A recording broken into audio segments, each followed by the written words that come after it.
In Los Angeles, California, we have the Mad Scientist Party Hour.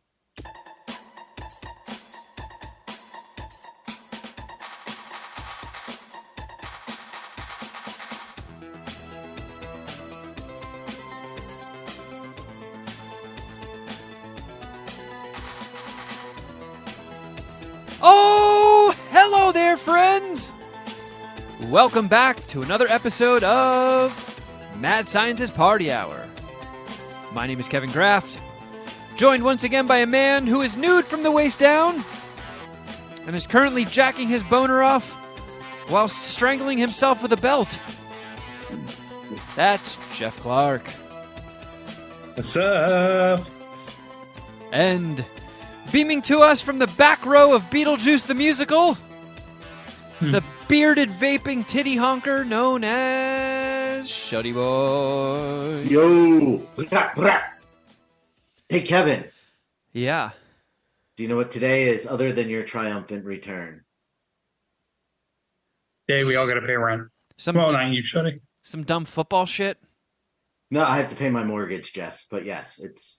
no, actually, it's October 2nd, which means we are officially Don't you say in it. spooky season. Get your hand off my penis! Spooky season 2023 is officially underway. You silly bitch. That misnamed season started for me mid-August. We started it last night in the Clark household by watching Child's Play after the football game. We Nice. started it last night by watching The Thing. I have to say, I saw your review on Letterboxd, Shuddy, and very disappointed in you for rating it so low. 4.5 stars? That is a 5-dicker. It's not even up for debate. The Thing is a 5-dicker. Come on. Come on. Kurt Russell, John Carpenter, some of the best practical effects ever captured on film. Yep, That but movie's they incredible. killed dogs, so that's a half-star deduction. Aliens killed the dogs, Shuddy. It doesn't matter who killed the dogs. Doesn't that just mean the Whoa. villain is that much better? Like, such Yeah, an evil villain? that's a great point. That's fair. That's fair. Still 4.5. I was just trying to justify it with something that I thought maybe I could just skate by on. By if the I'm way, being your honest. official rating is 4 stars. I fucking thought I fixed it yesterday. I misrated it, and then I went back in and added. I must not have hit save. Officially, it is a 4.5 star. I guess that's a little bit better, but I'm surprised that website still exists. well, when the second Or that coming of app John still Cooper exists. comes out, you better give it a Look it. 5-star. Look at That 4.5. look at 4. I don't know what to tell you. By the way, Jeff, Letterboxd D-Gate. Letterboxd D has been sold. To who? Amazon? No, some fucking Kellogg? I don't even know. Pepsi Company. There's like 5 corporations that own everything. I'm going to get there. You're not, because I've never heard Johnson of and these people. Johnson. Johnson and Johnson. Procter and Gamble. Oh my God! Shuddy, you know what I'm talking about, right? There's Yeah. seriously, there's like 6 all right, maybe closer to 10 corporations that own everything. It was acquired by a Canadian technology company for $50 million. Man, you should have had us guess. Only 50 Like- million? Yeah, doesn't that seem low? That does. How many people do you think are behind the scenes, though? Like, how much money do you think? Like, how many people split that money up? I want to say it's don't probably know. like 8, like maybe 8 people. Does it even have a desktop app? Yeah. Yeah, when I first started using it, I pretty much just used the desktop version to go through and try and mark every film that I remember ever having seen as watched. It was much easier to do that on the desktop, but then I just started using the app version. And I can't even find the goddamn, like, I pulled up an article and they're all just being, hinting, oh, Tiny. There's a company called Tiny, and they bought Letterboxd for $50 million. I don't know, man. That seems a little low, and that also bums me out, being that it is my favorite app. I really hope they don't fuck it up. They hope they don't go all Elon Musk and give us some fucking stupid ass new name and charge people for things that were already free. I will say, okay, I know you love it. You love the app. But in terms of like renaming it, like the name's not that sick, right? If you can come up with another name, you're not going to completely sell all your stock, formerly known as Letterboxd. I mean, I think it's if they change the name, we lose the Letterboxd game jingle. Good point. Fair enough. That would piss me off. We already lost Jeff's Twitter diarrhea. Oh, yeah. Because Elon Musk thinks the letter X is so fucking edgy and cool. Like we're in a fucking 1997 nu metal band. Democrats hate the letter X. Oh, is that what it is? I don't know. I like when there's three of them put together. Now you're speaking my language. Oh, wet melons. Yeah. Apparently wet melons make some delicious brisket. Had a couple of people sent me a Reddit post of her making brisket, and it looked good. You should slide into her DMs and tell her to audition for MasterChef. Man, that would be. I think someone reached out to Autumn and asked her why she wasn't on the Back to Win, and she said because they wanted her to can the OnlyFans, and she said she was making too much money. Sean, the dude I went to that met up with Draven and I at Wu Tang, is actively DMing and having conversations with Autumn, attempting to get her on our show. Yeah, I remember that. I remember getting reports of those exchanges, and yeah, we never got to talk to our lovely Autumn. Maybe she can guest on next season of Crafter Jeff. It'd be great to have her there. Find out how she feels about my food chub. I will talk to her about her dishes and when I scored them. Oh, she would add. Now I'm gonna food chub your OnlyFans. Oh, she might like that. She seems like the kind of gal that would be into that, or at least open to that kind of conversation. Yeah, I don't doubt it. Shuddy went to the Wu Tang concert. Went to the fucking Wu Tang concert. Need a review on that. Who else was there? Did Method Man go to this one? So it was done a little bit differently than last year's, because I'm assuming yours went the same way that mine did. Like Wu did songs, Nas did songs, Wu did songs, Nas did songs. Then Busta was in the middle, and then they alternated a couple more times at the end. Does that sounds right? Yeah. Sound right? And man, what a cool way to do a concert too. Like, it on paper it sounds weird. Like, wait a second, the headliner was kind of like bouncing around, and they were like switching back and forth. But it was, I don't know, it was such a cool way to do a concert. So this year, De La Soul actually opened.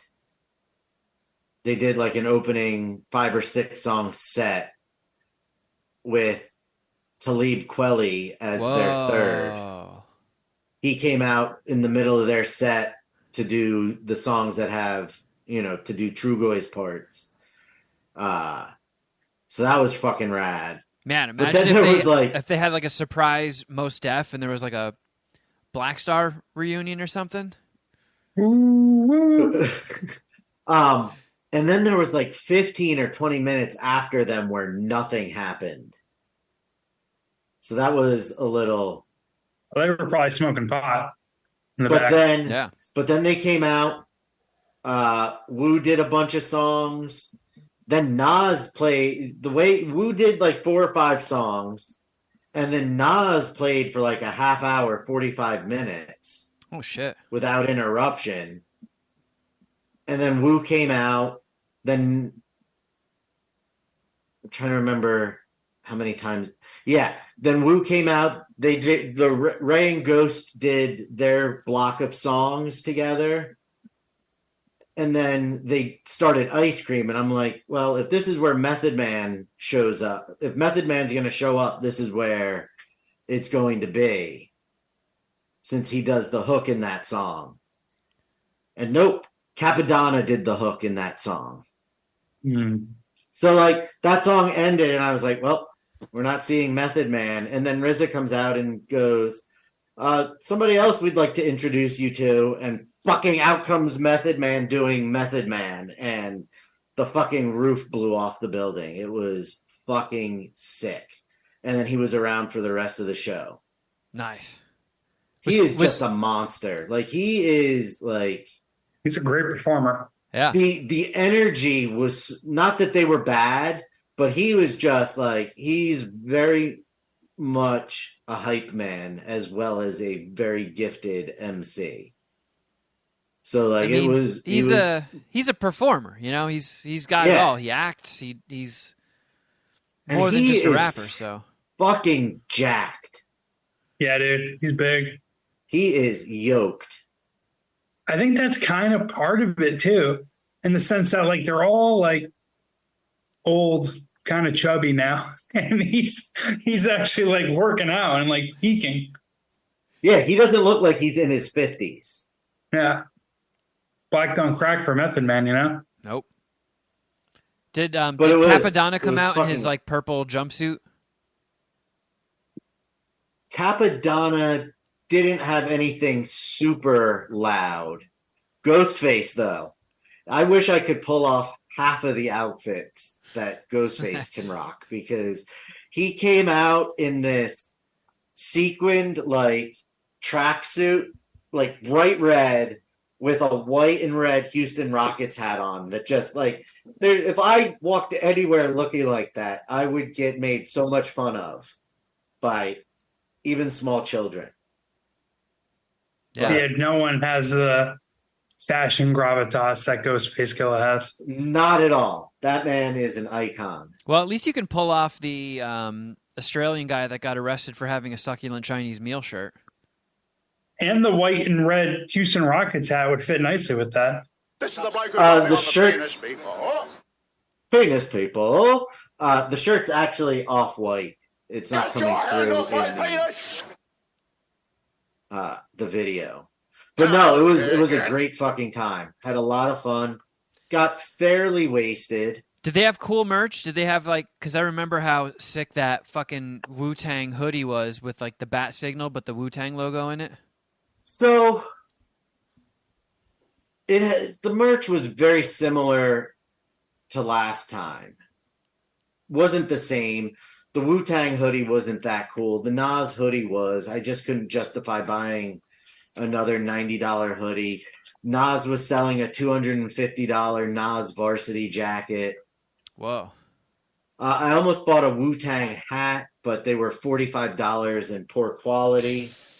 I almost got into a fight at the concert. Draven just texted me to remind me to tell you guys. So Wu-Tang is not a place for a Shuddy Boy to get into a fight. Worst part about it was your I woman. Got into a fight with somebody wearing an Eagles jersey. Oh man, Eagles on Eagles crime. What I started almost that? fucking sucker punched him in the back of the head about 17 times. So we were in our seats. We were in our actual seats. No shenanigans. We were in the seats we paid for. And then there were 2 empty seats between us. And then there was a bunch of other people. Then, like 2 songs into Wu-Tang's set, 3 people squeeze past us and squeeze into the 2 seats. Right? So 3 people, 2 seats? Yeah. And this dude was like standing up against me and was on his phone with Snapchat all the time. And every time he would take a picture, he would lean back and headbutt me. Oh boy. Oh boy. you exchange words with him at all? Where you're like, hey, can you please stop doing that? Or did you just go from? Did you not say anything and were thinking about just punching him in the back of the That's exactly. I was drunk. That's exactly where I was fucked up, and head? that's exactly where my head went. Like, if this motherfucker does it one more time, I'm gonna just fucking clock him in the back of the head. And I even think I turned and said it loudly to Draven at one point because then his girlfriend made their other friend tell the people that were in the wrong seats to move so they could spread out. Did that get him out of your way? Yeah, it did. Well, there But you it go. was like I mean, I'm halfway surprised through Wu Tang's set. because Like, drunk Shuddy will throw some hands if he's pushed far enough. If I it came didn't down want to to it, get thrown out of the show. Is that it's what it came down to was how much but I was getting really close like if it came down to it, Shuddy, and you went to blows with this guy, would you have beaten him up or would he have kicked your ass?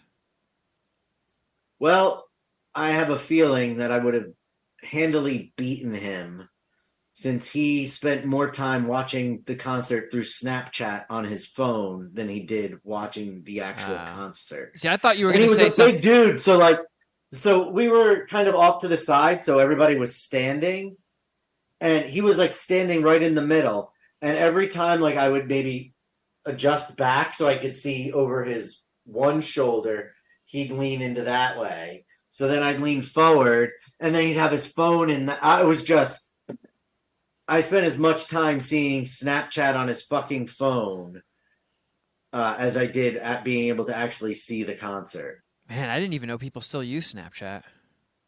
I didn't know people used it like this grown ass man did. Well, I'm glad you didn't get arrested, Shuddy. So am I. Draven and I got into a little scuffle at the end of the night. Wait, a father-son scuffle? You two.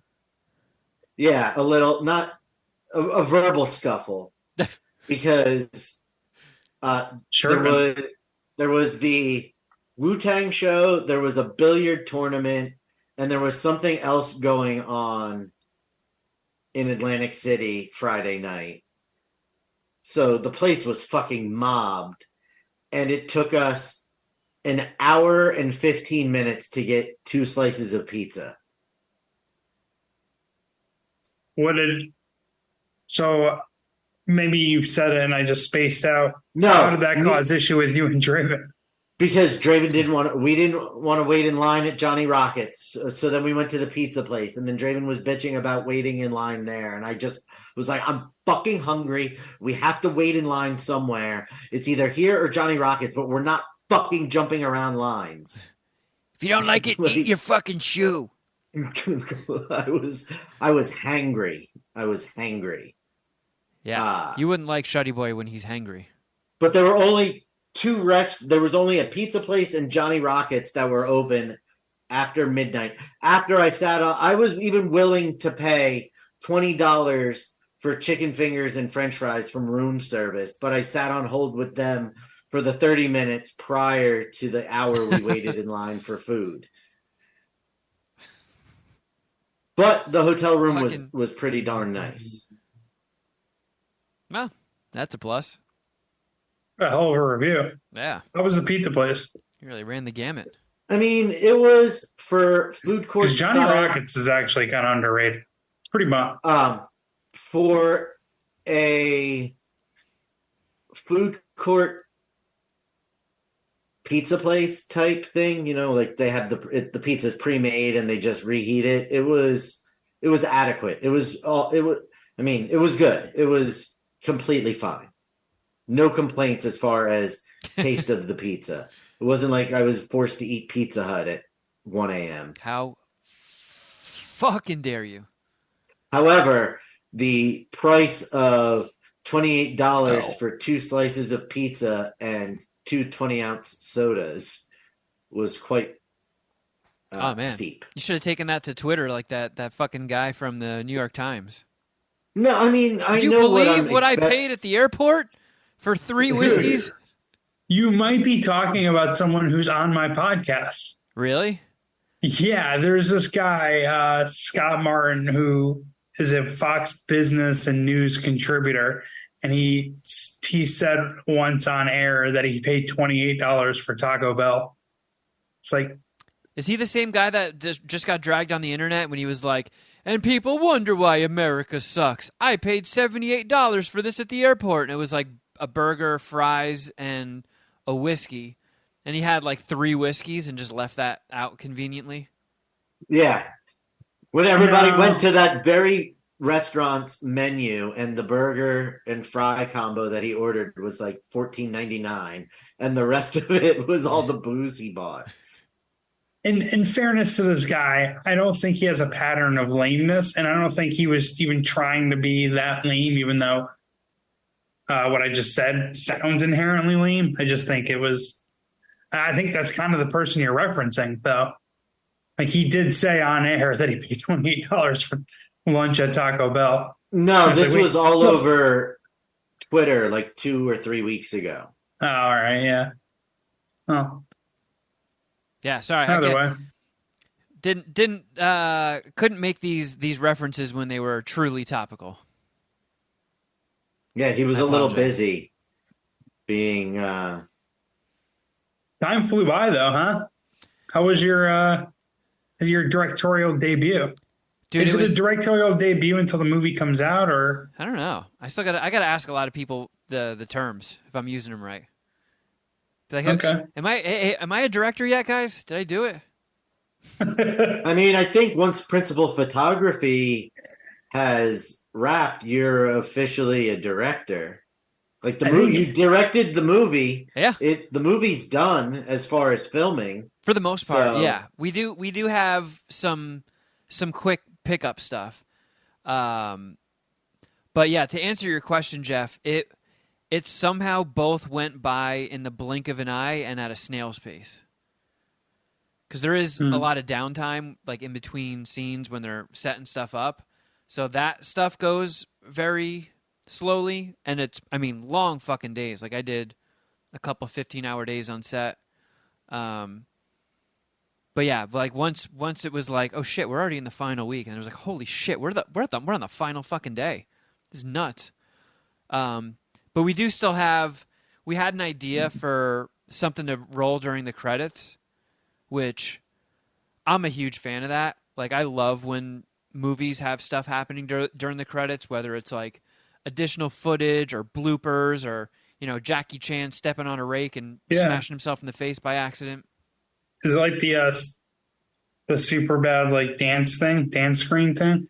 Yeah, I like that. So yeah, we have something that we're gonna do a pickup day and shoot something. Hopefully, we got to see where the budget lands once we finish post production and stuff. Once we get into that a little bit. But as far as principal photography, we were dead on with the budget. We did not go over. And as far as the shooting schedule, we shot a 100-page script in 13 days. So we managed to not fall behind schedule. At one point in the last week on the home stretch, we actually finished everything we were supposed to shoot that day. So we were like, tomorrow's kind of got like a big scene. Let's shoot like 6 more of these smaller scenes and just take that off the schedule for tomorrow.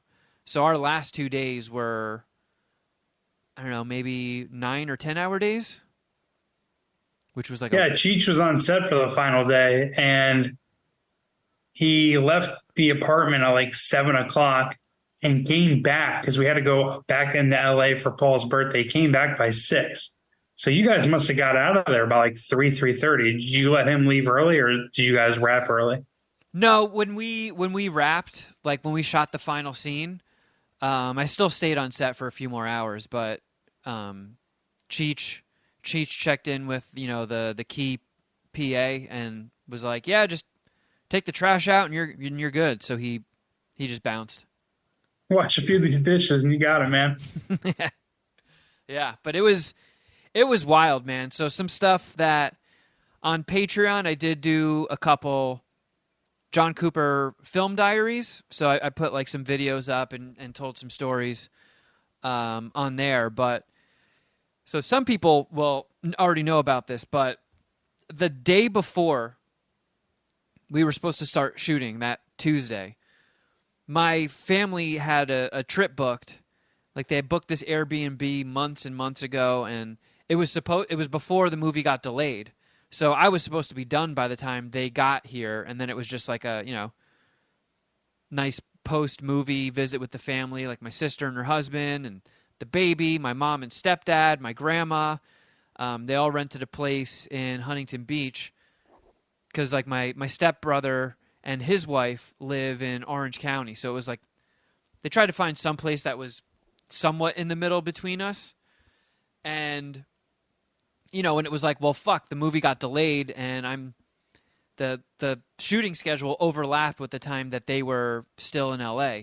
So I tried to spend some time with them. We went to the 626 night market. Your whole family? Yeah. Yeah. Whole family went. Did they like it? Yeah. Yeah. It was a big hit. But what are some of the wait, hold on. This is important. What are some of the things you ate? Hold on. Food. Was the stinky tofu there? Did they experience that? Stinky tofu was not there, and I was actually going to try it this year because Carl kept clowning me, and I was like, it didn't smell like onions. It wasn't nauseating. It's called fucking stinky tofu. It stinks. It smells like feet and ass. Is that what she was saying, or is that what you're saying? Well, she was kind of clowning on me for not trying it, and I was like, that year we had already eaten a whole bunch of stuff. I was already full. I wasn't gonna eat stinky tofu to put me over the edge and make me barf in a trash can. Yeah, I didn't want to hang out with you while you're eating that. If so, I'm happy you didn't eat that. But I told her, I was like, if it's there this year, I'll get it. And this was like a down, and I don't know if it was because we went the very last day of the entire summer, but it was light on the vendors. They didn't have the cheese wheel pasta. That wasn't there. The Kamsamnida project, the butter buns, that wasn't there. What? Yeah, dude. There was some That's like a staple. Yeah, there were some staples that were just not there. So any fried chicken? I mean, there was, but I didn't eat any. I'm not gonna fucking waste stomach real estate eating basic bitch shit. That's your 626 night market move. Surrounded by all these crazy exotic foods, you're like, oh, I think I'm gonna get a slice of pizza and a cheeseburger.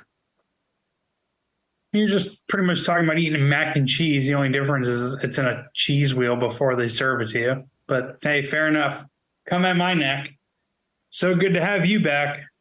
Anyways. Yeah, because whenever anybody sees the video of the cheese wheel pasta being served, they're like, nut their pants. And Jeff's like, oh, I'm going to go get a slice of plain pizza. This fucking truck over here. I don't know, maybe you're like an Italian cheeseburger. Maybe some French fries. We don't get to eat those that often. Listen, he gets hot dogs from other nations. Leave him alone. Yeah, I got a Colombian hot dog that one time. And now what? Now you guys use it against me. This is why I don't diversify. I ate one fucking Canadian hot dog and now I'm some sort of a joke, huh? And I'm a fucking laughing stock around here. But so the day before I was supposed to start shooting, we shot on Wednesday the 13th. My family was still there. I had to drive back to LA for meetings and stuff. And I was like, you know what? I got to get in as much family time as I can. So Tuesday morning, I woke up early, drove back down to Huntington Beach, and we were just going to I hung out with them for the day. We were going to get like an early dinner, and then I was going to head back to LA to, get a good night's sleep for the movie. And we're waiting while people got ready, and it was me and my sister and baby Jack in the living room watching TV, and all of a sudden I'd hear from the other room. They had like a family room on the other side of the house, and we just hear my grandma go, Joy! And my sister gets up and walks into the other room, and I just hear her go, Nana? Nana? Oh my God, Nana! And like my Nana's not saying anything, and I'm like, oh my fucking God. Like my grandma just like dropped dead or had a heart attack or something. So I felt my fucking soul leave my body, and I get up and I run into the other room, and she's laying on the ground with blood pouring out of her face, and she's like holding her mouth, and there's like blood all over the floor. There's blood all over her hand and arm, and I get close and I look, and there's blood all over the ground. There's fucking teeth in it, and she moves her hand away. So she didn't realize that when you go into that family room, because nobody was spending any time in there. It was like one of those rooms, those bonus rooms in a house that people furnish and decorate and never spend any time in. I have no idea why Dude, she was going in there anyway. One day I wish I had money I want to have money like that. Or just have like a throwaway room where there's a fucking piano. Yeah. But she apparently I don't play the there was piano. a single step down and she didn't see it. So she fell like going over that step and face planted on the edge of a coffee table. Oof. And it blew out some of her teeth and it split her lip up to her nose and was like not a cut, like completely severed and like flapping out. And she kept being like, "What's on my mouth? Is there something on my mouth?" And it was like if you got a full burrito and snapped it in half and the stuff was pouring out of it. Like the meat was pouring out of her lip. And like her hand was all fucked up and there was blood all over her hand. So she somehow cut one of her fingers open too.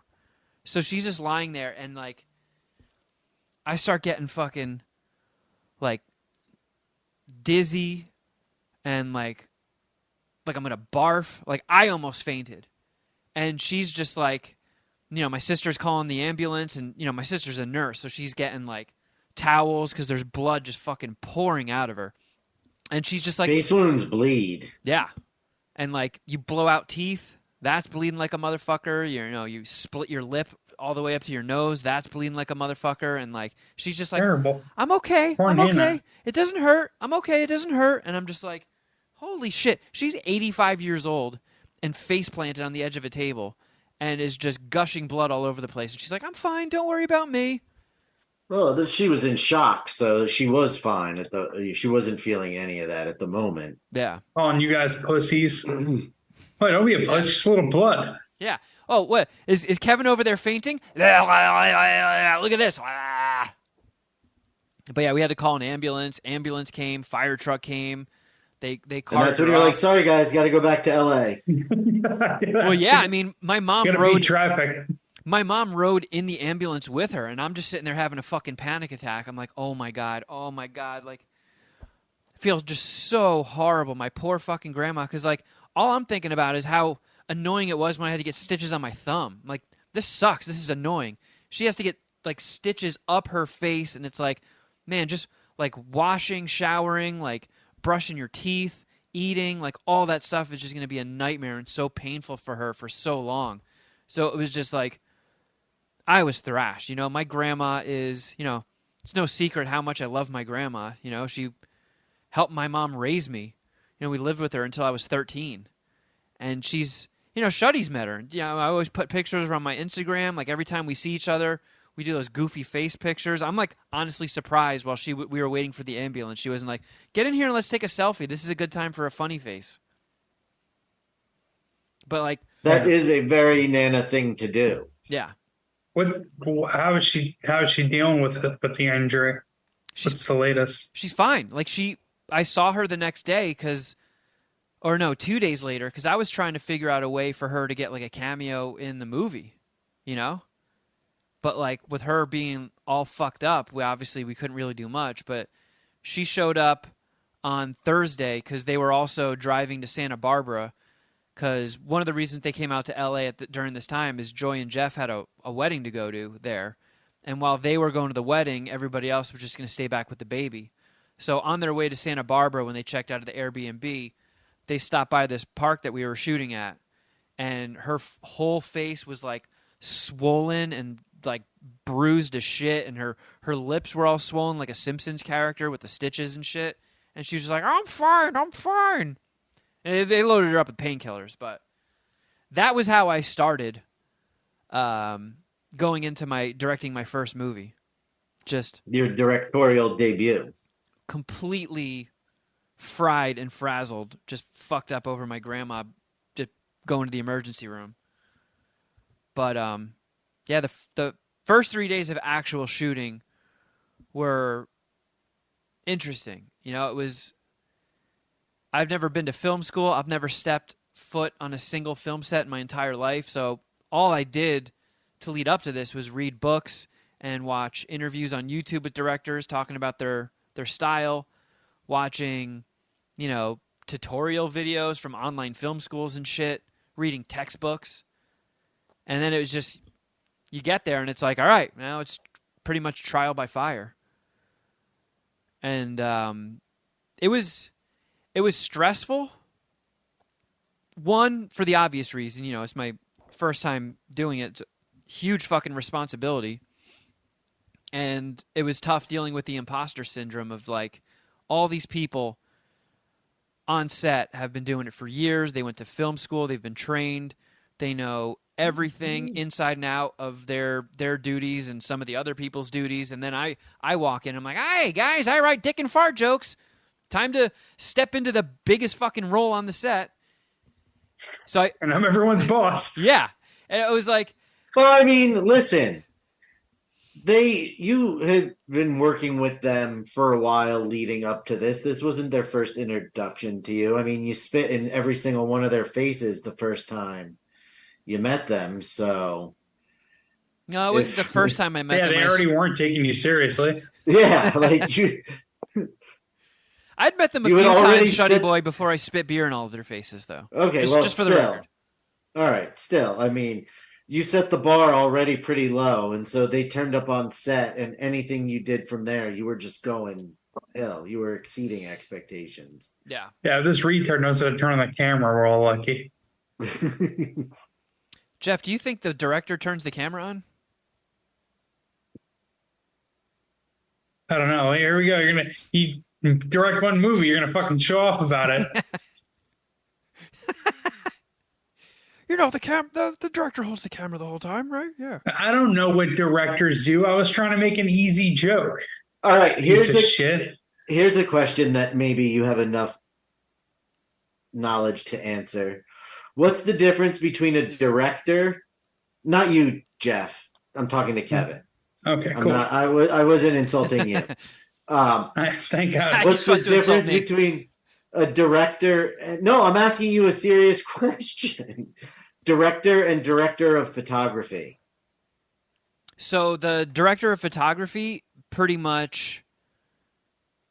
I mean, I worked hand in hand with Logan, my director of photography, but they basically plan out all the shots.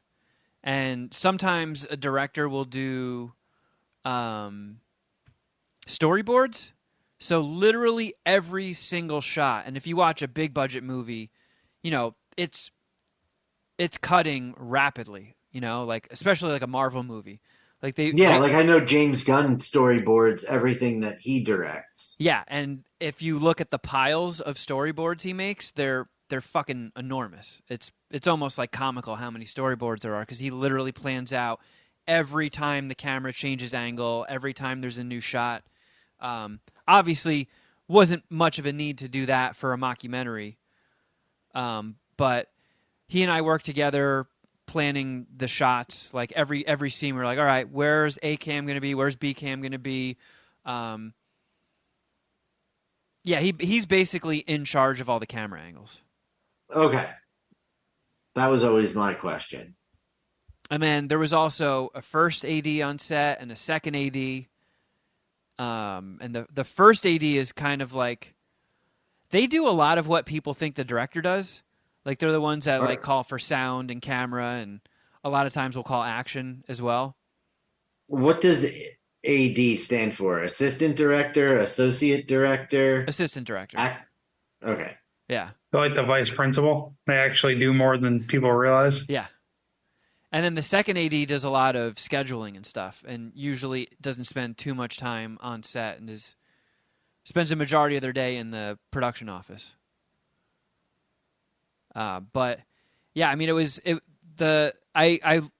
was grateful to have a lot of people around that knew how inexperienced I was and worked with me and sort of answered any dumb questions I had without making me feel like a moron.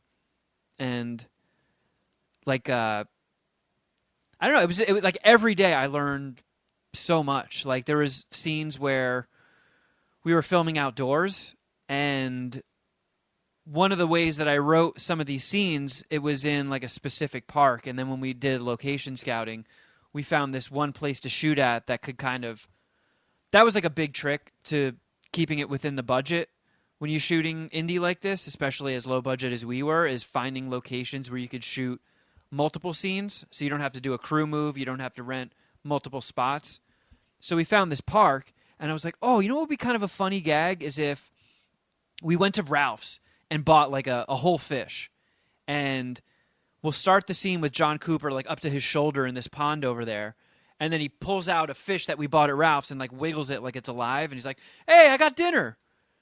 And the whole time we shot there, we had like park rangers with us and stuff, or like the employees that are there to just pretty much follow us around to be our nanny and be like, you can't do that, knock that off, you're not allowed to do that. And putting a store-bought fish in a pond is apparently a no-no.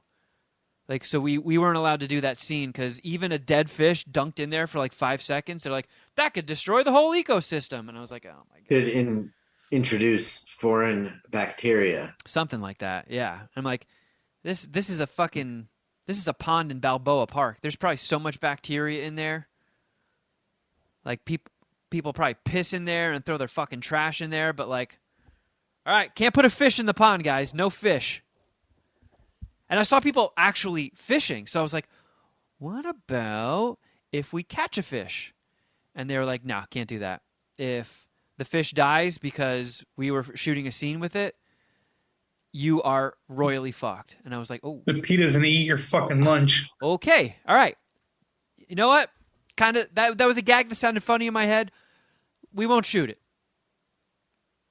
But what if the fish dies while you're shooting the scene, but then you guys eat it for real? No. It was not animal cruelty. Animals cannot die for the purpose of a movie, even if it's a fish. But what if you would spin it that it was dying because you were eating it, not because of the film? It was going to die anyway. You just thought you'd give it a great send-off. Yeah, I don't think eating the evidence it makes your life any easier. Well, I mean, if you just say you're cutting corners with catered services. Yeah. Okay. Fair enough. All right. Well, I tried. Sailed. Yeah, they weren't going for it.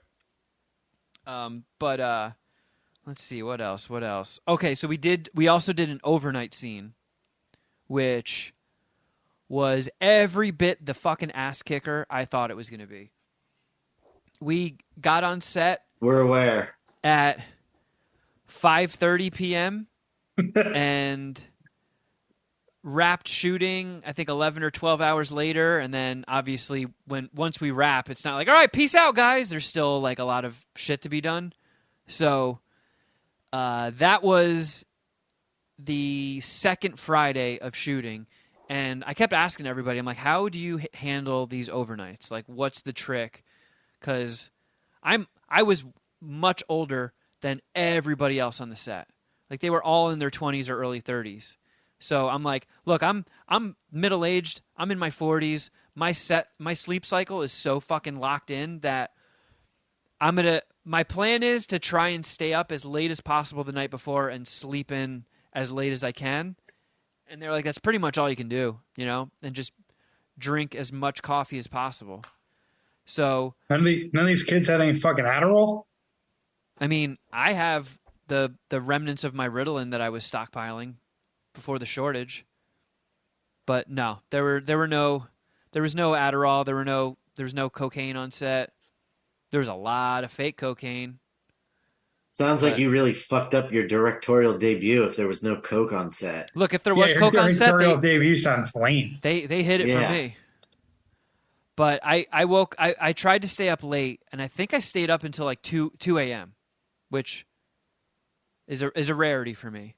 That's how late I was up. Like we were watching episode 3 of Gen V after we finally got our pizza, and at like 1:55, I was like, I can't, Draven. We have to stop it right now. We'll finish the last 20 minutes tomorrow. I need to go to bed. It's fucking 2 a.m. So I got woken up at 10 a.m. by construction and leaf blowers and all the usual noise that is ever present in suburban Los Angeles. So I did not get to sleep in. And Yeah, the last leg of the overnight was fucking tough. And it was a party scene. So we basically shot overnight just filming one giant party, and we had to get, I think, like 18 background actors for the whole thing. So this shitty little house we were filming in had dozens of crew members and now dozens of cast members. And it was hot as fuck. It was a very, very long night. It definitely wore on people's nerves, but nobody flipped out. There were no on-set incidents of people being bitchy or shitty to each other. It was about as smooth as you could ask for a first-time filmmaker, which was nice. But like this house that we shot in, so this place has a listing called "It's a Dump," and the reason we picked it was It's a dump. yeah, I mean, A, it's a dump, and B, the production designer and the producers found a way to turn this one location into 4 different spots. So that's 3 times we wouldn't have to do a crew move. 3 places we wouldn't have to spend the budget on to rent a place, because it fucking adds up. It is really expensive locking down locations like that, even at a place called It's a Dump. But this place was so fucking run down that the bathrooms all had signs in it saying "Do not flush toilet paper." So they were like, use a garbage bag for any toilet paper you need. It's like, do you realize it's 2023? We can't have people throwing like pissy, shitty toilet paper in a fucking bag on a film set. Are you nuts? So if you had to drop a deuce, which, by the way, I have to tell you a story about that. You had to go to the production trailer, which was 2 blocks away, and poop in there. So you guys all know how poo shy I am. I don't like pooing around people. How many times did you poop your pants during the making of John Cooper? I came close once, and I was so proud of myself on day 11 of 13 that I went on Threads and was like, it is now day 11 of 13, and I have not shit on set once. And Pudini was like, how soon after this post did you have to take a shit? And the answer to that question is 1 hour. I immediately had to go and take a shit after bragging that I have not shit on set. And I told the first AD, I was like, while we're setting up in this next scene, I'm going to run to the trailers real quick. And I was trying to be vague about it. And he's like, oh, dude, just take a shit here. And I was like, I can't. These bathrooms are so fucking disgusting. I can't be the one that clogs up the toilet and then gets hit with a $650 plumbing fee to get this place fixed. I was like, I'm just going to go and shit in the trailer. I'll be very quick. And as I walked out the front door and walked by some of the crew that were lounging there, I hear over the walkie-talkie system, we're going to need a few minutes. The director has to take a 10-2. So I learned that a 10-2 is code for taking a shit. And I also learned that when anybody on the crew has to take a shit, it goes out to everybody. They blow up your spot and say the director is going to take a fat, steamy shit right now. Hold your horses. A 10-2 means 10 minutes to drop a deuce. Like, you can change that to 4-2 for me, all right? I have to request. I mean, for the person who doesn't like people to know that he's pooping, it just went out on fucking everybody. There's no chapter in one of your fucking directing books for that, is there? Kevin has to go take a shit. How bright red did you turn when you heard that as you were walking past people? Like, did you go flush? No, it was at the point now where it was taking all of my energy to not shit my pants. So I was like, I don't even care that they just announced over the comm channels that I'm going to take a shit. With how you shit, if the production trailer was 2 blocks away, it probably took you longer to walk to and from the trailer than it did to poop. It did. Yeah. I'm amazed. I've always been amazed with the expediency of your turds. I'm very good at pooping, Shuddy Boy. Yeah, you're a professional pooper when it's not in your pants. Because you're in and out. Like, you've pooped between the main episode and the Patreon countless times over the years.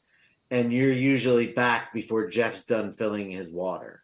Yeah, I mean, most of the time when I have to take a shit, when I sit down, it's ready to go, and all the poop immediately tumbles out of my horrible ass. And Yeah, then it's it's just like a 15 to 20 minute process every time I go. So I can't hide it from people. If I'm like at one of the stores working, I'll be like, I have to go use the bathroom, and then I'm gone for 20 minutes. yeah. There's no hiding what was happening there. You Do you hear think you that's hear why over you the you poop hear over so the store intercom system. Shuddy Boy's taking a 10-2. We're gonna operations are shut down for the next half hour. Do you think that's why you poop so fast? Is that you're so embarrassed about people knowing that you're pooping that you feel like you have to poop in the amount of time it would take you to go pee so you can play it off? No, it really just flies out of my ass. I think it also comes down to the timing of it. Like when I feel a poo, I'll ignore it until it's an emergency, and then But I tend to do that also. Today, like I didn't poop. Normally I poop around 8 a.m. I pushed it till 11 a.m. this morning. and did it still take you 20 minutes to shit? Yep. My legs were fast asleep when I got off the toilet.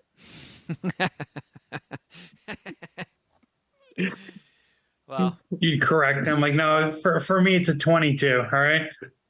Director's taking a 22. I feel like, guys, we need to take like a half-hour break. I need a half hour. I like to watch a whole South Park episode while taking a shit. but that was the only time I had to take a shit in the 13 days we were filming. That was I took one shit, and it was kind of like, you know what, I'm glad I did. I now know what it's like to take a shit in a production trailer, and it's kind of like taking a shit in an airplane. So the full directorial experience. Yeah, I'm surprised you were allowed to shit in the production trailer. I feel like that'd be like shitting in an RV. That's a no-go. No, it's a necessity. Sometimes those are like the only bathrooms they really have on a set. Wait, why is it a no-go to shit in an RV? It You stinks up mean the for whole him? thing. No, just it's like, or like in a tour bus. Like you always hear. Well, here's the thing with that, Shuddy. The reason they don't like it in RVs is because the bathrooms are inside and a part of it. Yeah. So in a production office, the doors for both the bathrooms are on the side of it. So you walk in the door and it's only the bathroom. You don't have to. It doesn't stink up the production office, which is also really nice because not only was everybody there in their like 20s and early 30s, they were all just drop dead gorgeous.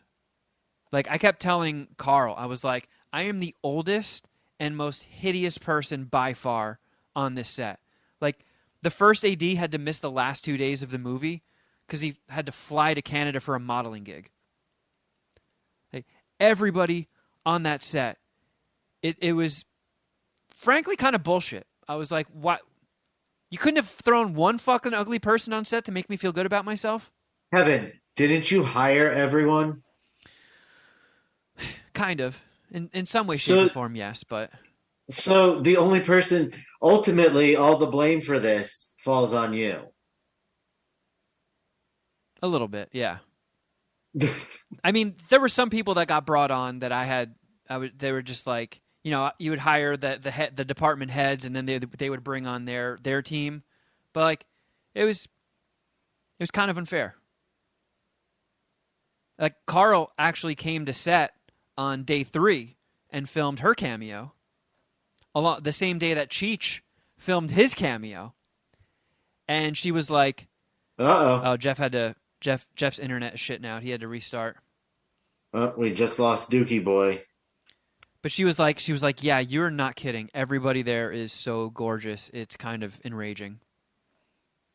So I'm glad I didn't have to go into the production office and blow turds with all those beautiful people in there. Why does The Second Coming of John Cooper have 2 IMDb pages? That is on my list of things to discuss in the production meeting this week. I don't know why, but we also changed Dustin's name in it, and that name has not been updated on the IMDb. So yeah, there's a few things. And I feel like as we shot, people went and started adding themselves to the IMDb page, so it just kept. What is that? Yeah, what the hell was that, Jeff? Um, to strengthen the Wi-Fi in my home, we got a bunch of these Google Home Pods, and my router restarted. So that was Google just saying, "Hey, I'm still here. I'm still Gotcha. listening If to you need everything you anything." say. Yeah, yeah, exactly. It's also kind of funny that you talk about Paul because one of the guys we cast is like a friend of Paul's. Really? Yeah, and he was actually so good, we got him for a second day and like wrote more scenes for him and incorporated him in more stuff. Does he Oh, call Paul bitch ass Paul? I don't believe so.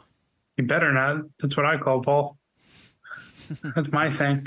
Well, how did that's random. How did you find that out? He just auditioned and he was like the best person who auditioned.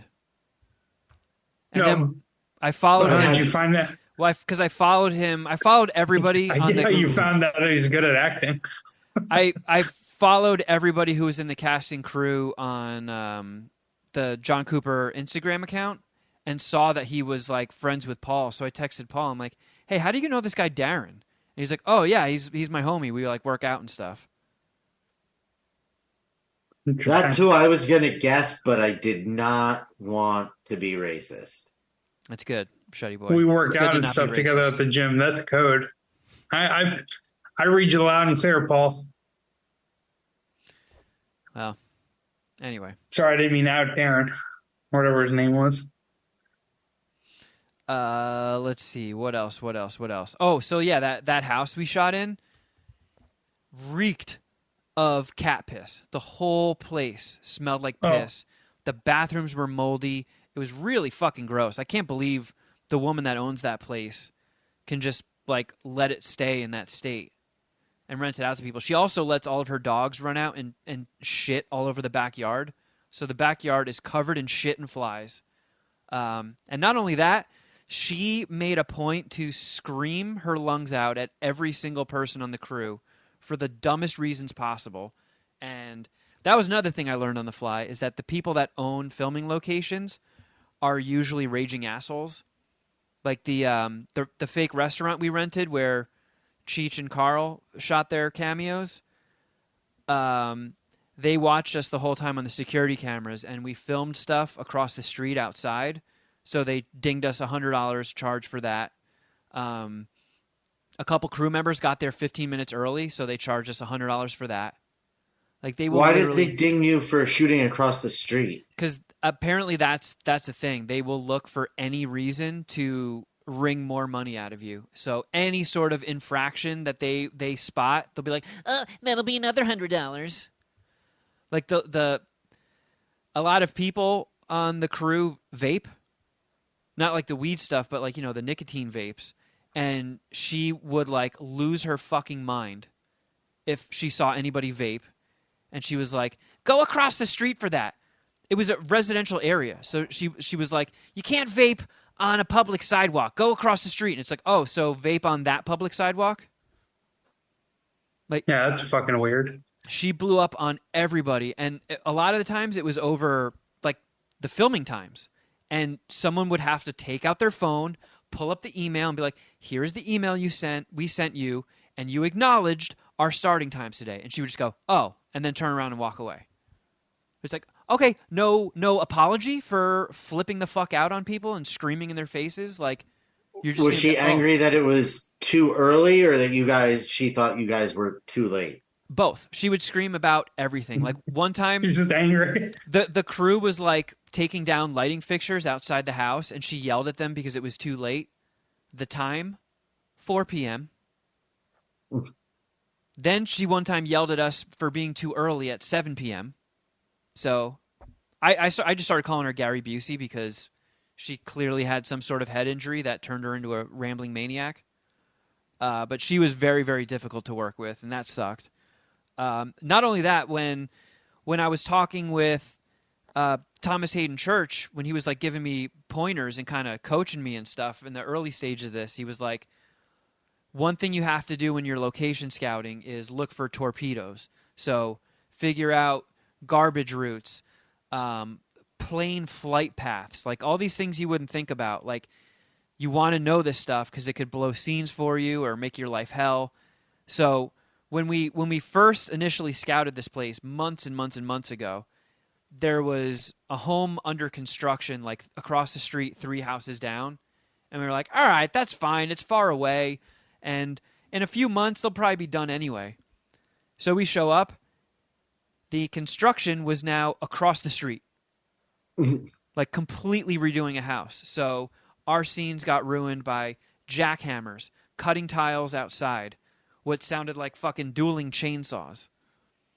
There was a drone enthusiast in the area with the of the drone could be heard clearly indoors when we were shooting. There was a house under construction behind us that was blowing scenes.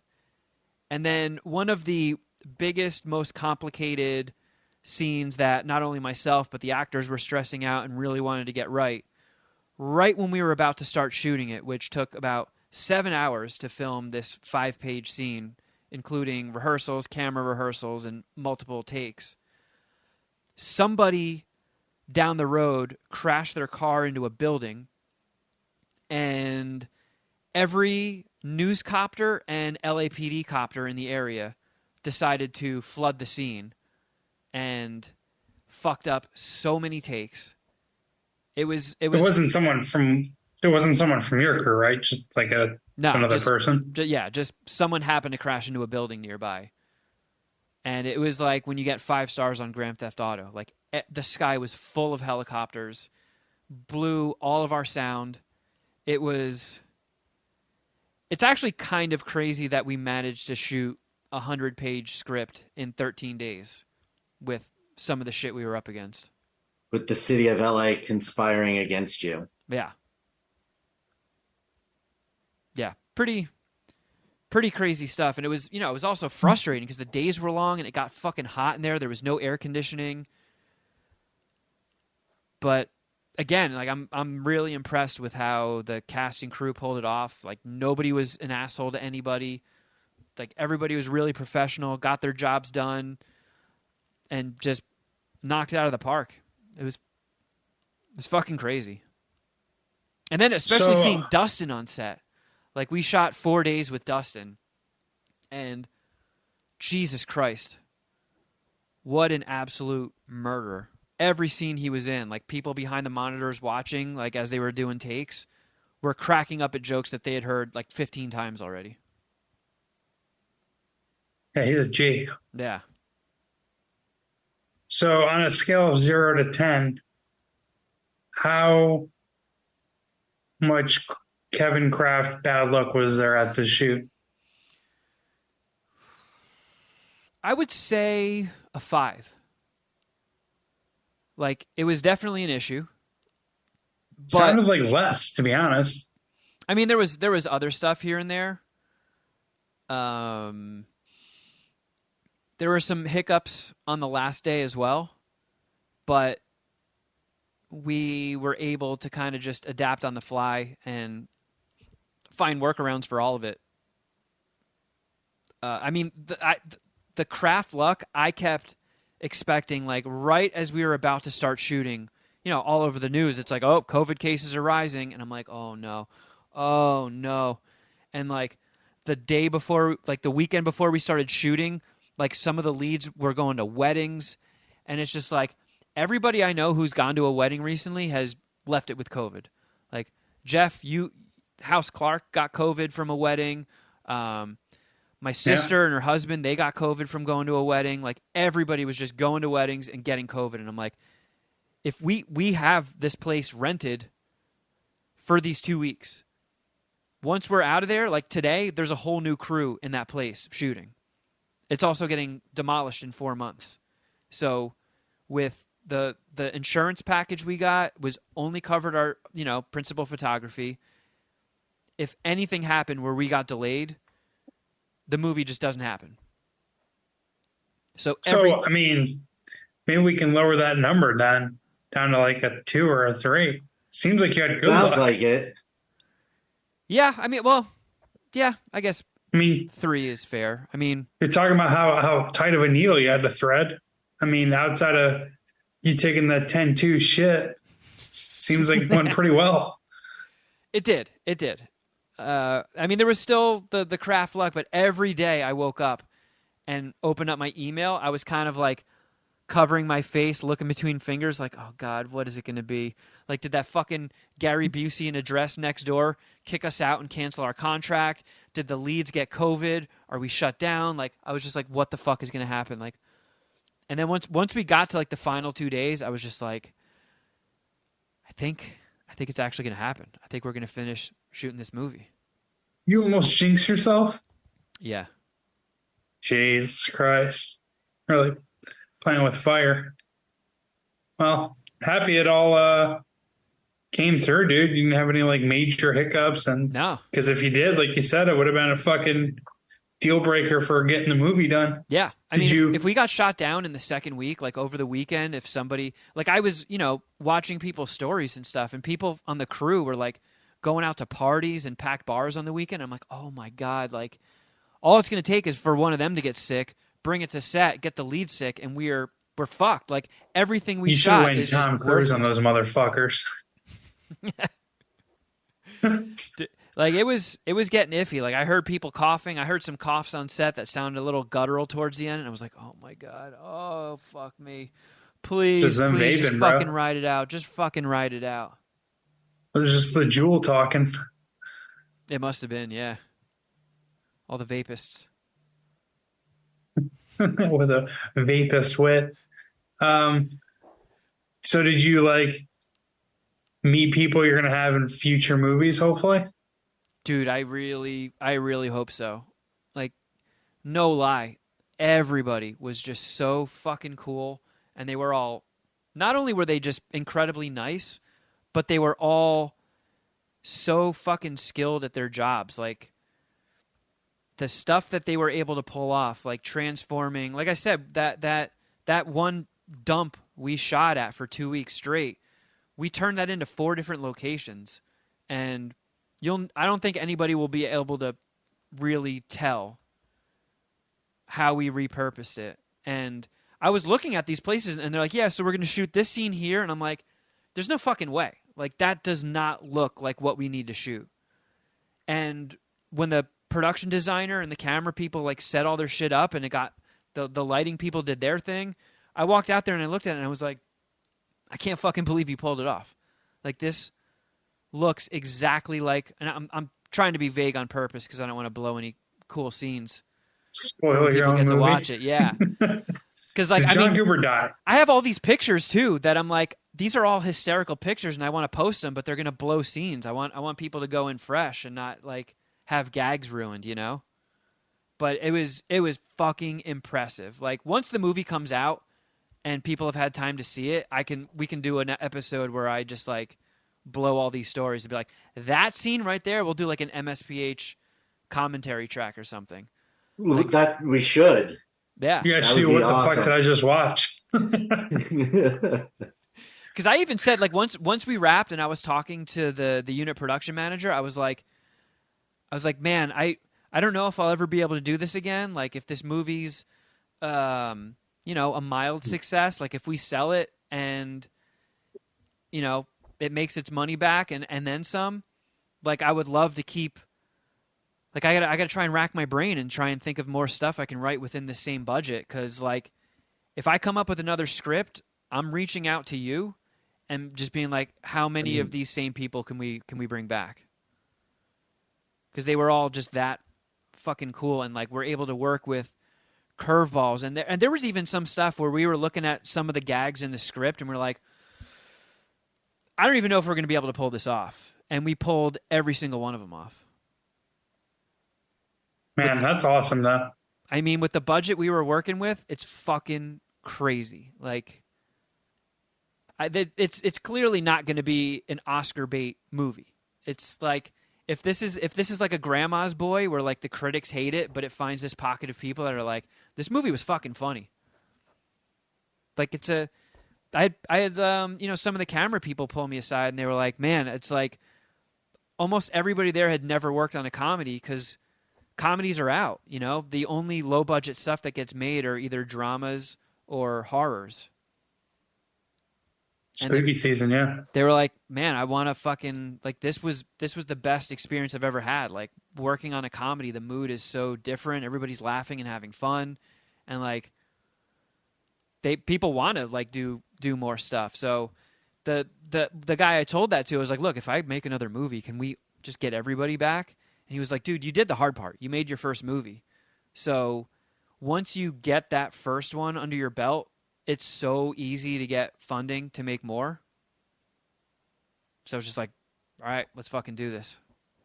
Like we still have, I know a lot of people have been hitting me up. There's still a long road ahead to get this thing finished.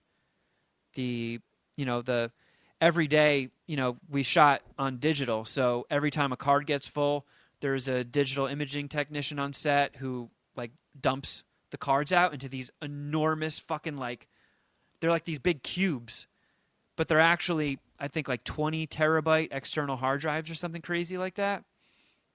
So all of that stuff is getting to the editor we hired is out of town for the next like week and a half. So when he's back, they dump all that stuff off. The script supervisor sends all their notes. We send the script, and then it's like a few months process of getting it edited. Then there's color correction, sound mixing. So it's going to be a while until it's actually picture locked. And then once it's finished, we got to figure out, how do we sell it? If it turns out as good as we all hope it is, what festivals are coming up? Because the longer it takes to shop it around is, the longer it takes before anybody gets reimbursed. So it's, I honestly have no fucking clue when people will be able to see the finished product. What's your confidence level compared to when you started in the film itself? It's high. And I was like, I was talking to one of the producers. I'm like, I don't know, like I have nothing to compare this to, but it feels good. Like I feel like we're making like a really solid, funny movie here. Am I fucking crazy? Or like, I know nobody sets out to make a piece of shit. And I'm sure, when people are making movies, they're all in the same mindset. Like, yeah, this has turned out fucking awesome. This is great. And then they get a finished movie and they're like, oh, no, it's a turd. And he was like, no. I don't know. With some of the movies that I have been forced to watch for What the Fuck Did I Just Watch, I don't understand how anybody could have shot some of these movies and been like, we really fucking hit a home run. Well, that was what he replied with. He was like, go ahead. He was like, I've been making a movie before where we're like 4 days into it, and I'm like, oh, this is a piece of shit. And he's like, I am not feeling that with this movie. Okay, good. But the editor awesome. wasn't on set at all? No. Is that like typical? I think so. I think it is. You would think they would need like some sort of vibe or like be part of the vibe in some way, even like not maybe be on set for the entire shoot, but a couple days. But hey, guess I don't know. Well, that's kind of like, I know? That's kind of like the whole role of the script supervisor. Like we had 3 different script supervisors because the original one, when we had to delay for the strike, had a trip planned that she couldn't get out of. So someone else filled in for her for a few days. Then she came back. Then she got sick and bounced after a few days. And then a new script supervisor came in. So we had 3 different ones. And they are insanely eagle-eyed. They would be like, ooh, you know what? Between these 2 takes, one molecule of that plant changed in the leaf. I don't know if you want to do something about it. Just bringing it to your attention. Like they catch everything. To the point where it's like, how the fuck did you fucking see that? But while they're also, watching between takes, trying to keep things consistent and like making sure the timeline of the movie is flowing properly, they're also taking notes on every single scene or like every take you shoot and the different camera angles too. So they have like piles and piles and piles of notes that get sent to the editor as well. And I think they were saying once the editor gets all the footage, it's probably going to be at least a month until I see the first rough pass. And they were also like, the first pass is rough. Like, we're just warning you now. It's going to be terrible. You're going to hate it. But don't spiral, because that's every single movie. Like, the first edit of every movie is horrible, and then you just whittle it down over like 3 or 4 passes. How could that be though? Like, you know what you want.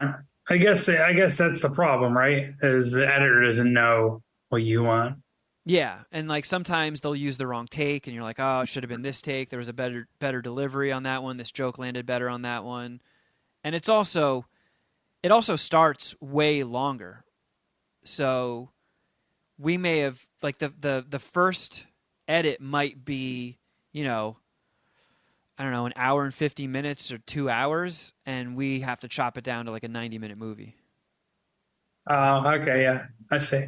Like, someone was telling me, And like, it's the rough cut is also, it's not color corrected. yeah, The sound isn't mixed, so you're gonna get scenes are gonna look different because of the not having color correction, and the audio it's gonna be like when you watch like the Back to the Future Eric Stoltz scenes. yeah, yeah.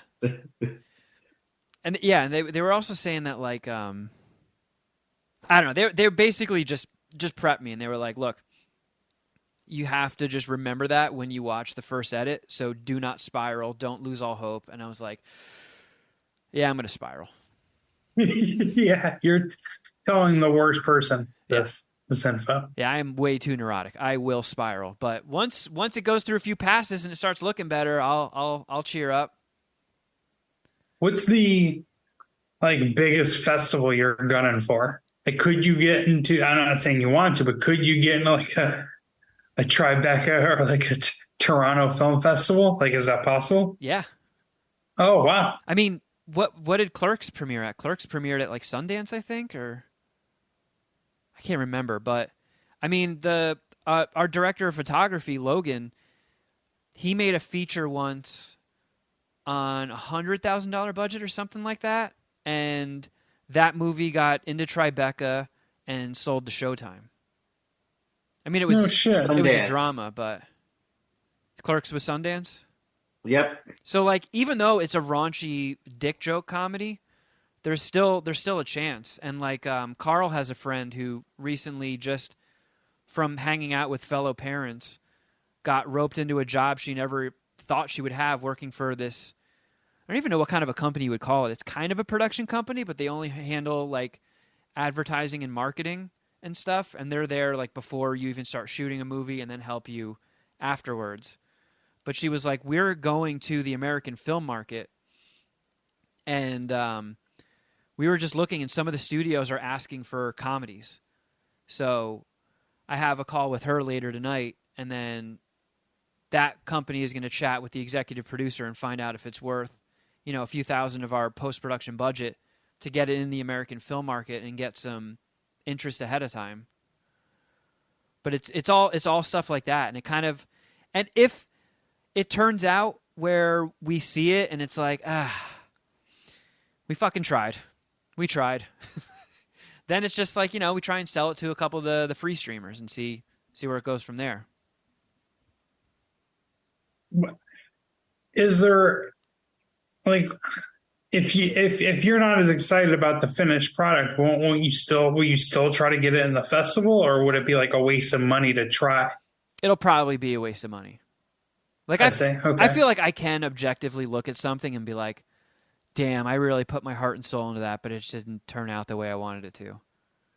I really don't think that's your debut. So, yeah. I mean, not saying, hey, you have a lot of confidence in it, and apparently your cast and crew does too. So that's fucking awesome. We'll just operate from that standpoint. But you also, if worse comes to worse, like, you met a lot of good people and you know your way around a set now. So yeah, your second movie should be better. Possible that you'll be overly critical and think it's a pile of shit when it's not. Sure. I mean, can't rule that out. There's always that chance, but luckily there's other people that will be more objective than me. Yeah, I was gonna say, how many people like hang out with you or work with you on this movie moving forward? Obviously, you got the editor. Like, how many other people are going to be like, in the room being like, "Hey, I actually really think this movie kicks ass." Like, I disagree with you, Kevin. Probably like Or four or five. okay, so you have like a team of people. Yeah, yeah, Okay, cool. yeah. So How much is, it was. if you don't mind me asking, not that this is too personal, but like, how much does it cost to try to get into a Tribeca Film Festival? Here, let's Honestly, see. I have no idea. It's like running at Saratoga. You got to put up 25,000 for the horse. Fuck, I hope not. I wonder what it is. Yeah, I mean, it can't be crazy expensive, but like, I mean, I would that's think it also would be like, though. like when a movie has a trailer and they show all those laurels and they're like, oh, official selection of Sundance and stuff.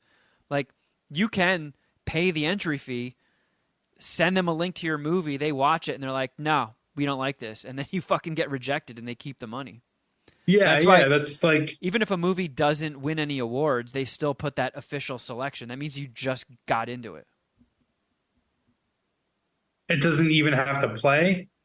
No, it'll play, but like that's like getting into a festival like that is enough for people to fucking brag about it and put those laurels in their promotional stuff. Because like, look, they let us into this festival. Like, For sure. There are times movies get to festivals and people you see headlines about people walking out of it or people hated it. It gets panned, but it still fucking made it in, and that's accomplishment in itself. And then the ones that win movies or like win awards, then they'll really suck their own dicks for that. Damn, dude. But it's tough, So the world has kind of moved on from raunchy R-rated comedies, and people on set were like, this was really fucking fun. Like, I forgot how fun these R-rated raunchy comedies were.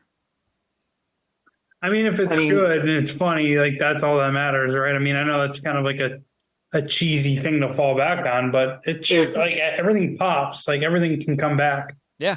If you have a finished copy of John Cooper in hand, as well as a check for 85 doll hairs, and can have it into Tribeca by November 27th at 6 p.m., that appears to be the entry fee. There's an extended deadline that is 6 p.m. on January 17th, 2024, and that's 110. So you're saying with light. That might be the actual copy and an $85 entry fee, someone will look at it and give you a thumbs up, thumbs down. Yeah. Oh man, you got it. I mean, you got to enter in everything, man.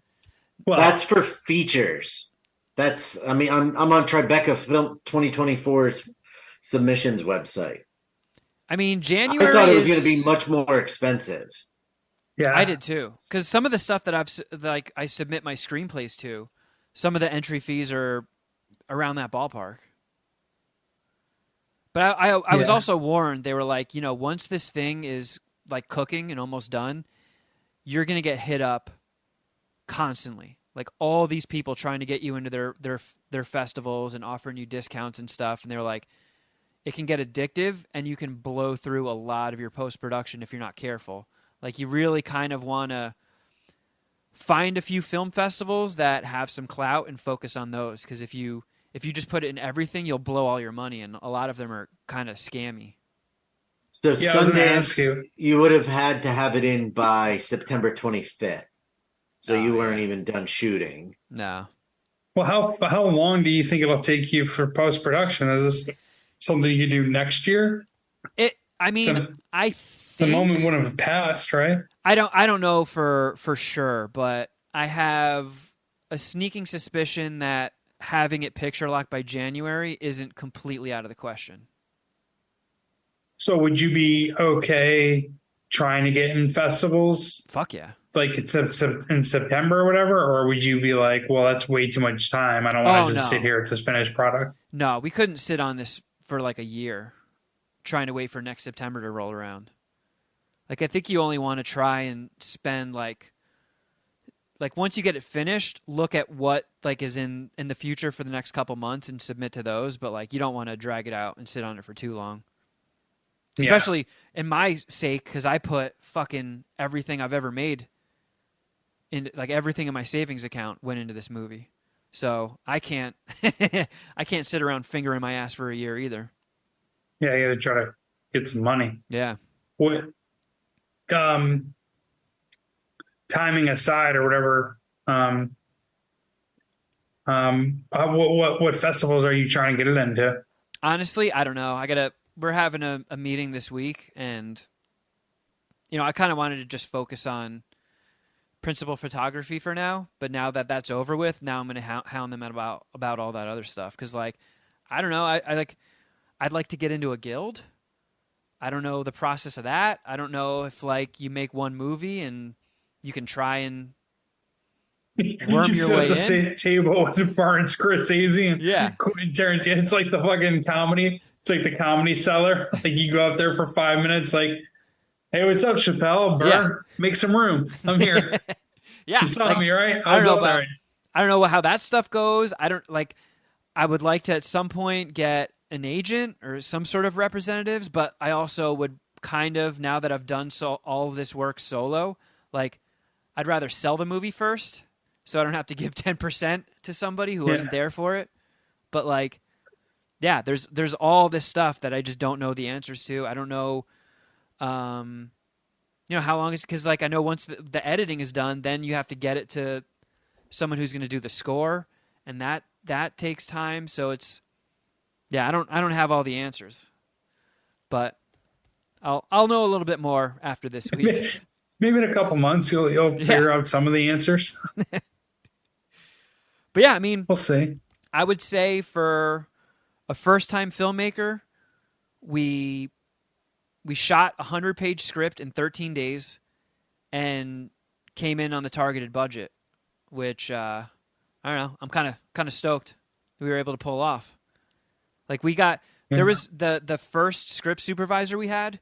She was passing this meme around set that was like of a PO box with all those like little mailboxes on a wall, and the middle one was open, and this huge flat package was like shoved into it, and the caption said, "The first AD trying to cram 12 pages into one day of shooting," and we had a 12-page day.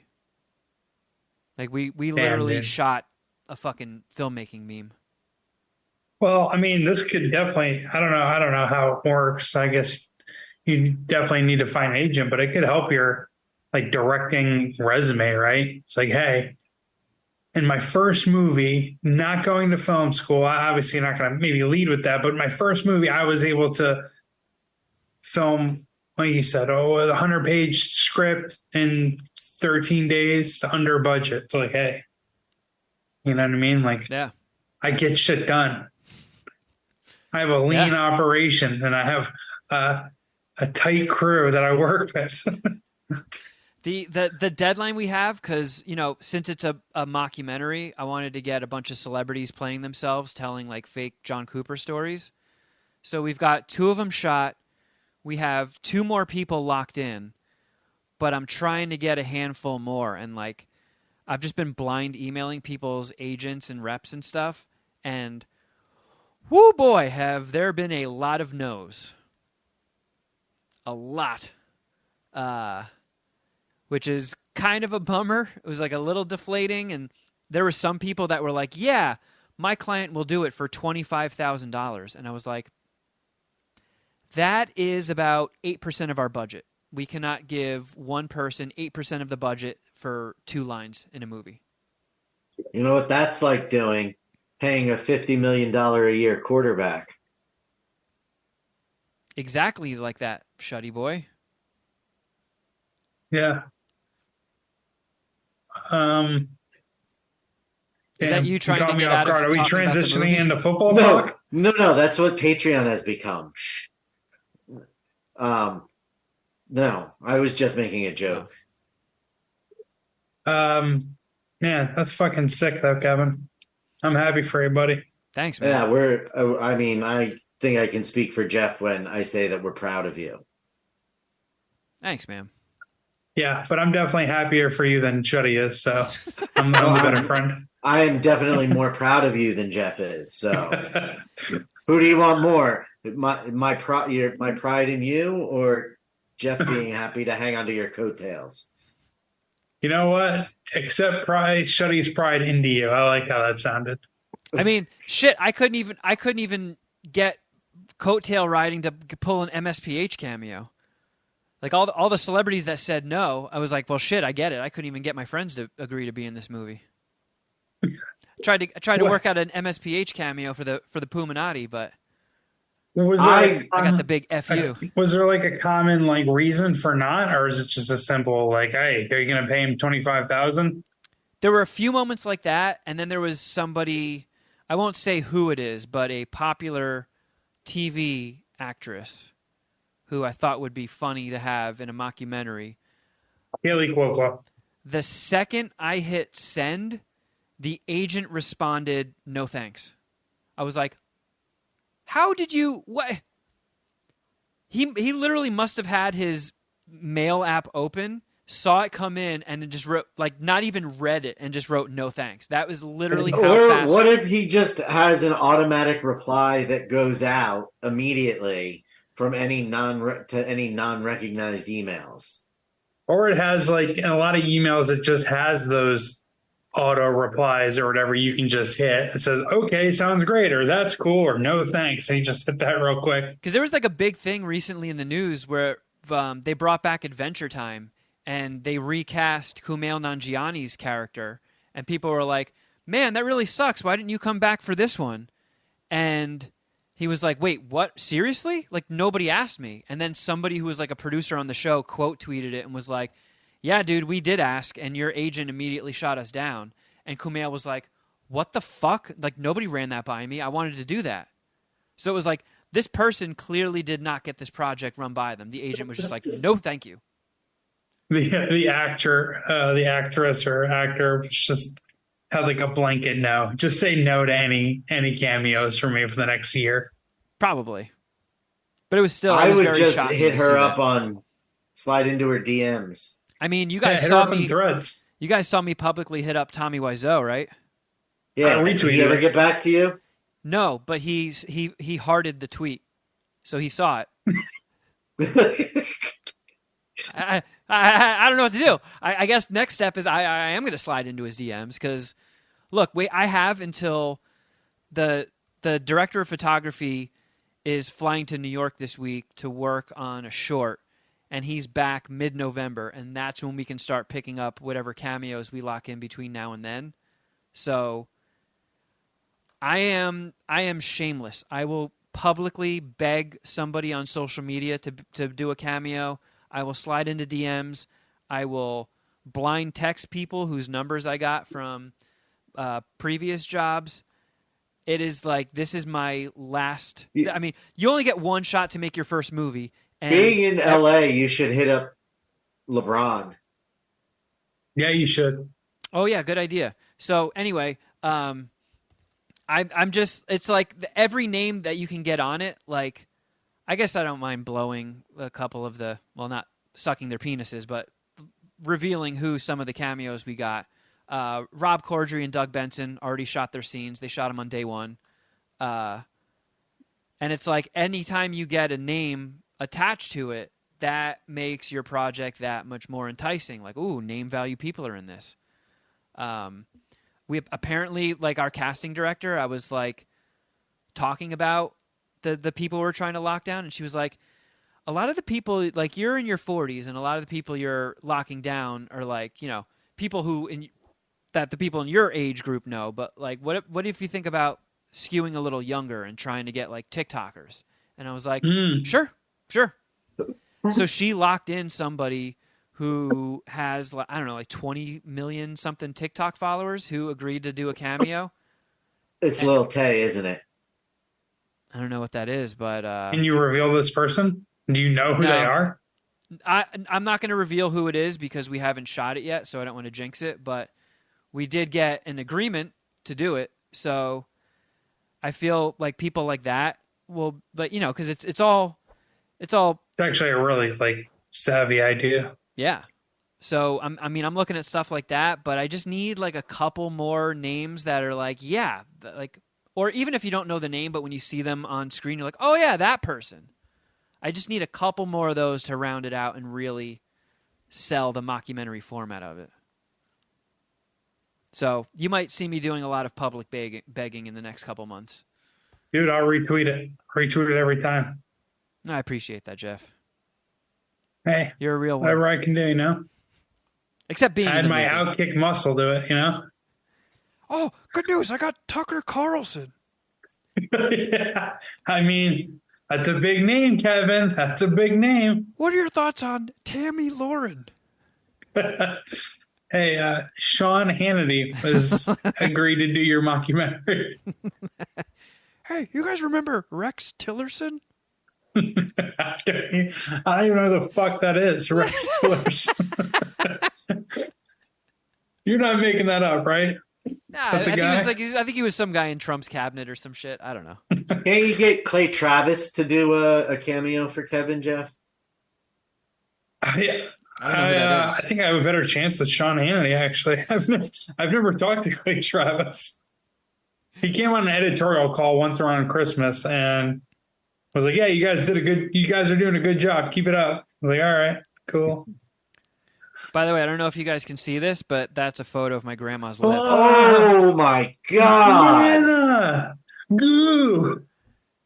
Gnarly, right? And then this is her after she got the stitches. She got fucking thrashed, man. Poor lady. Yeah. That bums me out. Yeah, man. Seeing that play out in real time sent me into a fucking panic attack. Yeah, dude. But shit, I know. Not a good way to start your directorial debut. No, but, you know, cross the finish line. It's fucking it's in the can. Do you have any movies to review, Shuddy Boy? I do, but I have something else to discuss first. Oh, actually, hold on. Before I forget, I'm sorry, Shuddy, but speaking of Dustin, he is taping his first special October 14th. It's a Saturday in Bellflower, California. It's just called the Stand Up Comedy Club. So tickets are available if you want to see and be in the audience for Dustin's first special. I am going to be there. Puminati roll out, you know? Yeah, any SoCal Puminati. It's a Saturday night, man. Get those fucking tickets. It is going to be awesome. I gotta get mine still. What were you saying, Shuddy? Pete sent me some news that Joe Manganiello, are we all familiar with him? Yeah. No, but I'll look him up. Is hosting a Deal or No Deal spinoff called Deal or No Deal Island. Whoa. Do we have a new Patriot show? And according to this article, it says Joe Manganiello is 67. Wait, are they talking about Joe Pantoliano? Oh, I'm sorry. No, man, it says Mandel, and I read it as Manganiello. Howie Mandel is 67, which I also still don't believe. But it says a teaser video shows longtime host Mandel, 67, literally passing the torch to Manganiello after jokingly explaining that he cannot host the show on an undisclosed island location a world away from civilization because he's a self-proclaimed germaphobe and there will be bugs and snakes. So there is a new Deal or No Deal coming. Well, that's exciting. Patreon I can confirm news. this. I just Googled it. So, Shuddy, what movie did you see? As I said at the start of the show when we officially rung in spooky season, Boo. we watched The Thing last night. John Carpenter's The Thing, the 1982. Oh, I thought you watched with a new Mary movie. Elizabeth Winstead. New movie? No. Why would you? Why How would you silly think of me. that? Whatever. Go ahead.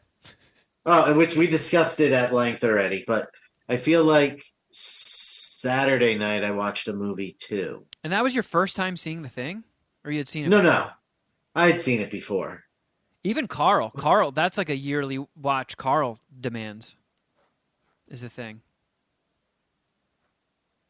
I think she officially put it on paper as a 5-dicker. I'm excited to find out when to watch Green Room for the annual viewing this year. That is to be determined. Oh, you know what we watched on Saturday? Zoolander, which I had not seen before. I still haven't seen it myself. It's pretty good. I like Zoolander. Because Thursday night, Draven and I watched Mystery Men. You just doing all the Ben Stillers? Well, then Saturday night, he's like, let's watch another Ben Stiller movie. And I started naming them. And I was like, I've never seen Zoolander, which he was shocked about because he had seen it prior to me seeing it. Yeah. And it was fucking hysterical. Yeah. I give that movie a lot of credit because not seeing it when it came out, I found it quite funny. How many Zoolander dicks would you suck? I'd suck 4 Zoolander dicks. That sounds fair. It was fun. It was fun seeing all the 2000 era celebrities that pop up in it. Oh yeah, like Billy Zane. Yeah, Billy Zane with a bald head. Did you reach out to Kevin? You reach out to Ben Affleck or Owen Wilson with Cameo? I have not. No. Maybe you should probably wrangle Luke. If any of them have a threat, maybe you should try Threads because it's like a newer social media. It's not as busy. They might see it a little easier. Yeah. Like obviously people get hit up all the time on Twitter or X or whatever, but maybe Threads, no one's really tried that yet. Yeah. Well, I did go to the theatra. You went to the cinema? Last night. Ooh. Carl and I appropriately went to an AMC to watch Dumb Money. And? Nice. That's about the GameStop thing, right? Yeah. Or AMC? Yeah. GameStop. It was one of those things where I was prepared to go away from it, like The Big Short. Like, that was a good movie. I'm still confused. And that was kind of the case. Like, stocks and, like, mutual funds and fucking, I don't know, what are they, the hedge funds, all that stuff confuses the shit out of me. So I'm not going to act like I walked out of that theater knowing exactly what the fuck just went down, but I'm not going to act like you're going to start a fucking E-Trade account. Yeah. But I did walk out knowing more about that whole story than I did. And it was cool because it kind of like the movie got better as it went on, and it ended really strong. And it, like, I don't know, it was fucking good. It was funny. Paul Dano, however you say his last name, crushed it. And it was kind of like it was nice seeing a dramatized version of, you know, billionaires getting their asses kicked. That was very enjoyable. Yeah, do they have the Citadel? Did Seth Rogen play the Citadel guy? Right. I think he was. What's his name? Yeah, because it was Vincent and something. Vincent D'Onofrio was one billionaire guy. Nick Offerman was another billionaire guy, and Seth Rogen was the billionaire who was like truly getting his clock cleaned by people like doing a short squeeze on the GameStop stock. He was Plotkin. Oh, okay. Who was Ken Griffin? I think Nick that Offerman. was Nick Offerman. But it was solid, man. It's a good fucking movie. Pete Davidson was pretty funny in it. Your girl, what's her name? Shailene Woodley is in it. Shuddy. I like her too. I think she's hot. She actually. Wait, does Shuddy not think she's hot? Is that what Shuddy that is? doesn't Correct. like her. Yes. I think she's plain. She was awesome in this movie. That she had some really good lines. I think she's a good actress. It kicked ass. Motorboat her. It's a really fucking good movie. Nice. It was really well made. Like I said, I'm a fucking moron, but I understood most of what was happening, I think. But yeah, I mean, it was and because they didn't really get into the AMC stuff. Like they briefly mentioned some of it, but it was more focused on the GameStop stuff. But it was kind of funny seeing it in an AMC. But I don't know. I thought it was solid. It's definitely worth watching. I feel like I understood it better than I understood The Big Short, and I enjoyed both. I understood The Big Short. I wasn't that confused by it. Maybe I need to watch Did it get a again. little in Maybe the I was weeds. stoned. I watched that recently, actually, like maybe a couple weeks ago. Fucking love that. That's like one of my favorite movies. It's like I guess we'll go 15 years. I think it's came out in the last 10 though. I don't know. I can't remember, but I love that movie. I think you would like Dumb Money, Jeff. I bet I would. Yeah. It's like a really solid underdog story, and it does make you feel good at the end. Like, yeah, fuck these fucking rich assholes that like get even richer every time a business fails, and they just fucking suck the lifeblood out of them. Yeah. Corporate Raiders or whatever. Yeah, it was good shit, man. Dumb Money, definitely worth checking out. I'll suck 4 dumb dicks. Nice. It was funny too. It was really fucking funny. No shit. Yeah. I don't have anything to review per se. Me and Shuddy were talking about possibly discussing the new Amazon Prime The Boys spinoff, Gen V. Yeah. I watched the first episode of that today, and it is fucking awesome. I've heard nothing but good things. I don't really like It is. spinoffs, and when I found out that was going to be a spinoff based on like kids or the Gen V, like whatever university that they go to, I was very nervous. I thought it was going to be like a, I don't know, like a PG or like a family friendly spinoff, but no, it's fucking vicious. It's the same tone as The Boys, and it's sick. The first episode It was might fucking be sick. even more fucked because it's kids. Like I Yeah. mean, they're college age, but like they're younger, so it's like it. I mean, I've watched the first 3. I watched all 3 of them this weekend, and it goes hard. It goes hard. First one kicked ass. All 3 were good. All 3 were good. All 3 were Oh good. shit. Yeah, I'm pumped that like right when I kind of get my life back, there's so much cool shit waiting for me. Like the Boys spinoff is out and getting really good reviews. I'm on an island on my own on this one, but the new season of Castlevania came out on Netflix, and I watched a few episodes of that, and it's fucking awesome. Well, that's actually something Draven and I have been talking about visiting since I have become a weeb. Dude, start with the first Well, yeah. series of because like it's a whole different. They do like 5 seasons, and then this is like a whole new timeline, or well, different Belmont family members. So it's like a whole new story, but it's fucking sick. It is violent. There's brutal kills. It kicks so much ass. I fucking love it. And then what? Ahsoka has like their new final episode coming out soon, I think, and Ahsoka kicks ass. It's a very good time to have free time again. So I'm very excited to catch up on The Boys and finish Ahsoka and Castlevania.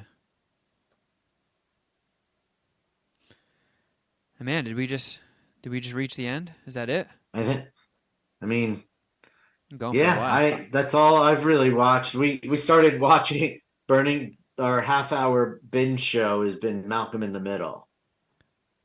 Man, you're just straight up topical today, huh, Shuddy? I know, keeping it real fucking current. You guys ever heard of this show called The Simpsons? I think this show's got legs. There's something there. Give it a watch. I think it's on Hulu. I think you can watch it on Hulu. Draven and I found this show called Cheers. Kind of funny. All right, well, hey, it's good to be back, everybody. Sorry for taking 3 weeks off, but I have a sneaking suspicion that when you see the final product of the movie, you'll be pumped to have to have a flick to finally watch that I got to make. It was very fun, also very stressful, very nerve-wracking and terrifying, but got it done. And yeah, thanks for being patient with us. Thanks for not being mean to me on social media and calling me a bitch or anything. That was nice. And yeah, people probably can't wait to watch the first Kevin Kraft comedy. How fucking dare you, Jeff? Come on, that was good. Yeah. That was good. That horse isn't beaten to dust yet. There's still a few whacks left. I mean, I don't know that joke will ever not be funny. Yeah, I don't. It's like Shuddy's pubes. We're gonna laugh about it all the time. Yeah, my booger eating. Like, come on. But all you have is that you like to have your name spelled with 3 Ks. It's not a big deal. Yeah. Yeah, not a big deal at all. Yeah, David Dookie. Yeah, and if you need more MSPH in your life, you can go to patreon.com/Mad Scientist Party Hour. We buttoned up season 3 of Crafter Jeff Shuddy edition, and I mean, we still got to figure out what we're gonna do going forward. If it's supermarket queefs or queef or no queef, but something's gonna take its place. So patreon.com/Mad Scientist Party Hour. It's always a good move to support the little guys and not have fucking 3 podcasts have all the money, right? We need support too, so check it out. You can also follow us on Instagram. I'm at Kevin Kraft. At Shuddy Boy. At Jeffro Records. And at MSPH Podcast. And at John Cooper Movie if you want to see more behind-the-scenes stuff. Get sprinkled out throughout these next few months.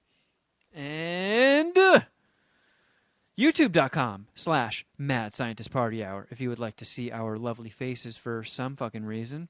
That exists. And you can check out Outkick Bets with Jeff Clark.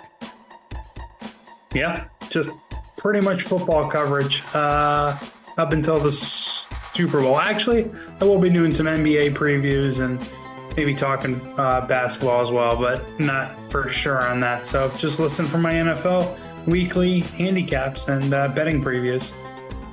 Yeah. And I think that's about it, friends.